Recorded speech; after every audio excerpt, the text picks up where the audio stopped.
Welcome to the Chapter 8, Part 1 lecture.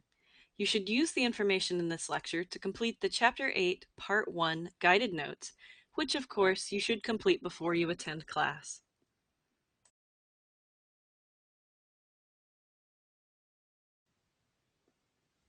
The universe is essentially made of two components, matter and energy. Matter is the stuff of the universe. It has mass and takes up space. We discussed matter in Chapter 2 when we talked about atoms and elements. Energy is the kind of force that makes matter do things. It makes matter react, it makes matter move. Removing it makes matter stop moving or stop reacting. Another way to define energy is as the capacity to do work and transfer heat. Now, matter exists in many different forms. There's kinetic and potential, mechanical and chemical, and energy also includes things like heat, light, electrical energy, atomic energy, and so on.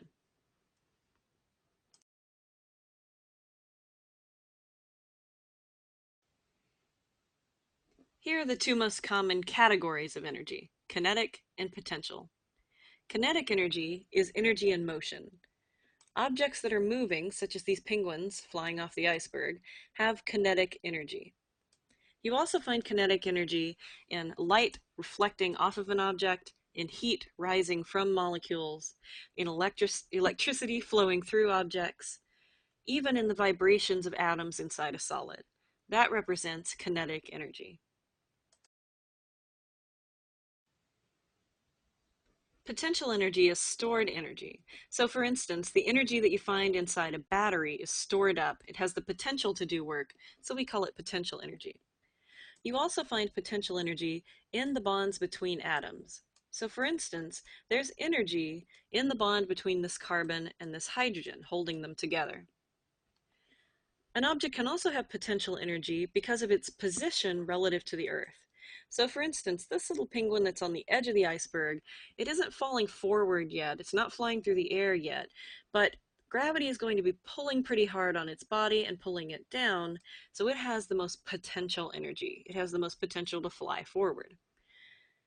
This penguin back here at the back of the line is pretty stable. Gravity is going to be pulling on this penguin a little bit less, so it has less potential energy.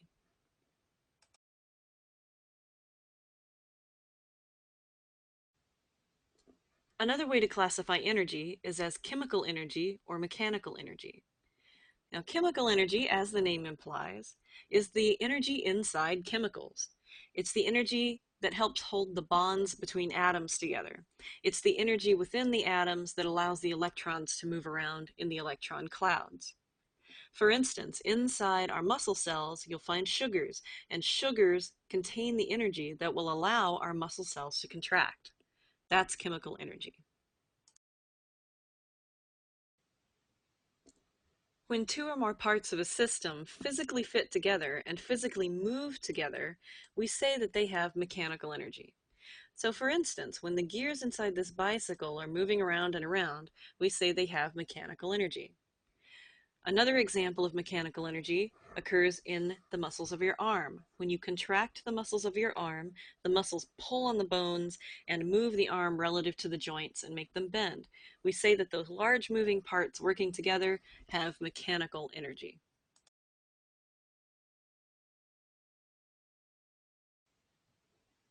I'd like you to take a moment and practice working with these terms before we move on.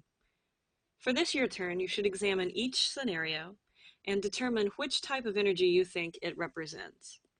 Now, for the purpose of this your turn, let's limit it to kinetic and potential energy only.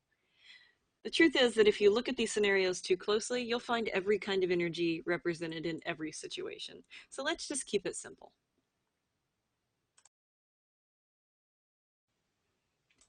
So what did you come up with? Let's take a look at each one.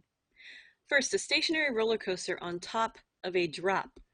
That is going to be potential energy. Gravity is pulling on that roller coaster and will allow it to start moving, but it's not quite moving yet. Number two, blood flow in an artery. The word flow implies motion, which of course would be kinetic energy. Number three, an unopened can of carbonated soda. That, of course, is going to be potential energy. If you've ever shaken a can up, you've added energy to the system, which is why it explodes when you open it. Number 4, energy in chemical bonds of glucose in cells. That's going to be stored energy. That's potential energy. Number 5, leg muscles when you are standing on a ladder. That's a little more complicated. In a sense, since you are standing still, that represents potential energy. But if you know anything about muscles, you know that muscles have muscle tone, which means some are always contracting or you wouldn't be standing up straight. So the contracting muscles might represent a little kinetic energy as well. Finally, number 6, climbing the ladder. Climbing implies motion, which is going to be kinetic.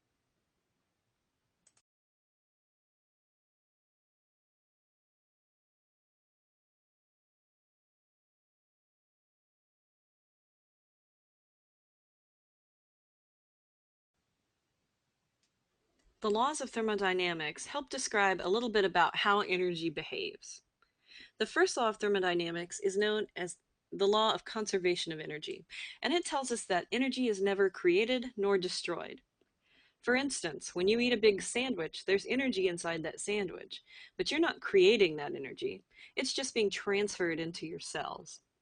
When you set something on fire, that thing will burn up and the energy will largely be released as heat and light, that's the fire, but some of that energy will remain inside the molecules that are left over. So energy isn't created and energy isn't destroyed, but it can change from one form to another. This law tells us that, in other words, the total amount of energy in a closed system is going to remain constant unless something either adds energy to the system or takes energy away from the system.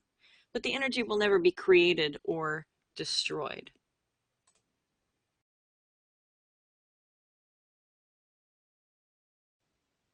Here we have a great example of energy changing forms. Now, I love to ride my bike, and here in Austin I can tell you that riding your bike means you're either going up a hill or down a hill. There's very few flat spots. Let's talk about what happens energetically while that's going on. Now, when I'm riding up a hill like this, I am not creating energy.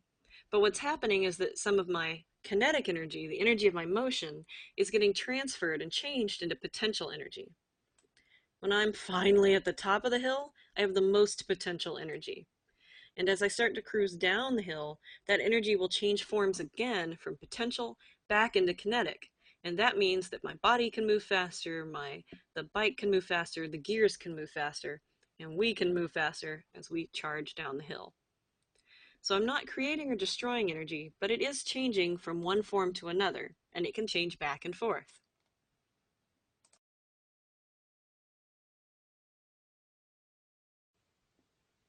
Another great example of energy changing forms can be seen in food chains or food webs.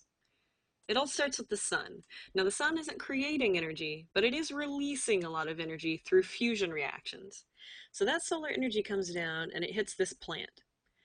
The plant is able to convert that solar energy into chemical energy, which it uses to power its cells. When the mouse eats the plant, some of that energy is going to be converted into chemical energy inside the mouse, and some of it will be lost as heat. When the hawk eats the mouse, the same thing happens again. Some of that chemical energy goes into running the hawk, and some of it is lost as heat. So in this way, energy changes forms from one form to the next as it flows through this ecosystem, but it's not created and it's not destroyed. The energy that goes back into the atmosphere as heat is still present.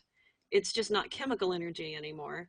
It's heat energy, which incidentally is considered one of the lowest forms and least useful forms of energy.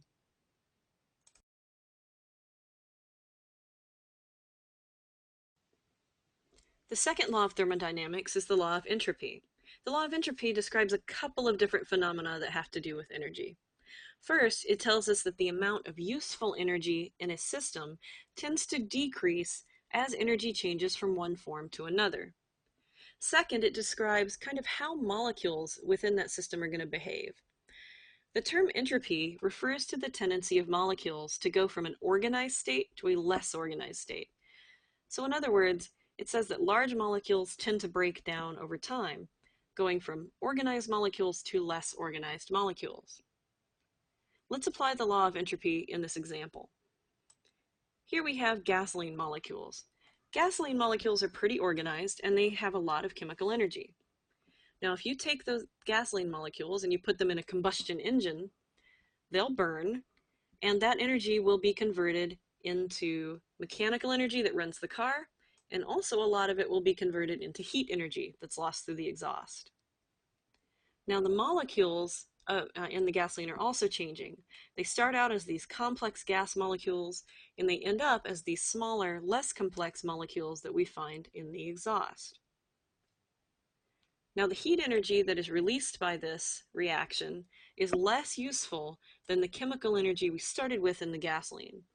We could do some work using that heat energy, but not nearly as much as is needed to run a combustion engine, as we find in the gasoline.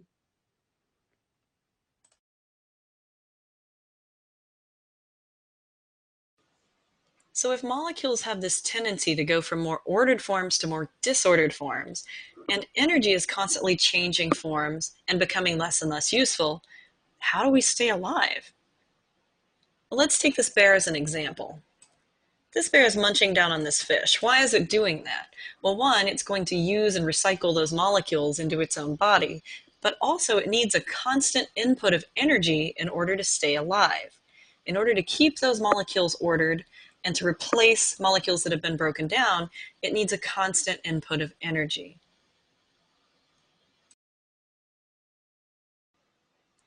So as living things, we're constantly maintaining a certain sense of order in our own bodies. That's what keeps us alive.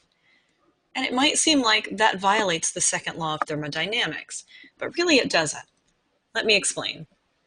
Let's consider this bear. Here we have a bear chowing down on a fish. Now, why is it doing that? Well, it needs the little monomers in the tissues of that fish to help replace the more complex molecules in its own body that get broken down and worn out, etc. So it's going to take some of the little lipid subunits in that fish and build them into big triglycerides in its own body. It's going to take little amino acids from the fish and build them into big proteins that help keep it alive. It also needs the energy in that fish. Some of the energy in that fish is going to be released as things like carbohydrates and proteins get broken down. So the chemical energy that was in the fish is going to change into less useful forms such as kinetic energy and such as heat that will be used by the bear.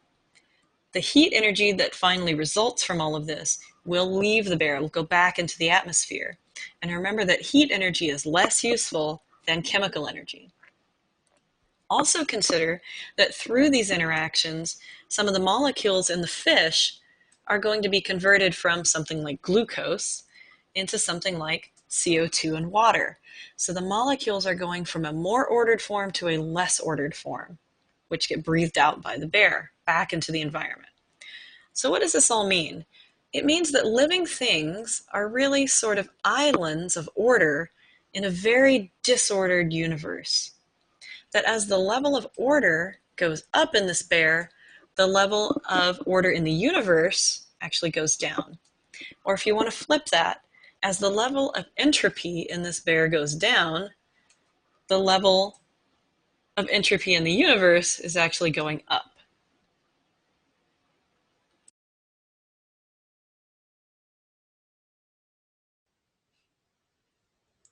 Here's a nice tricky your turn.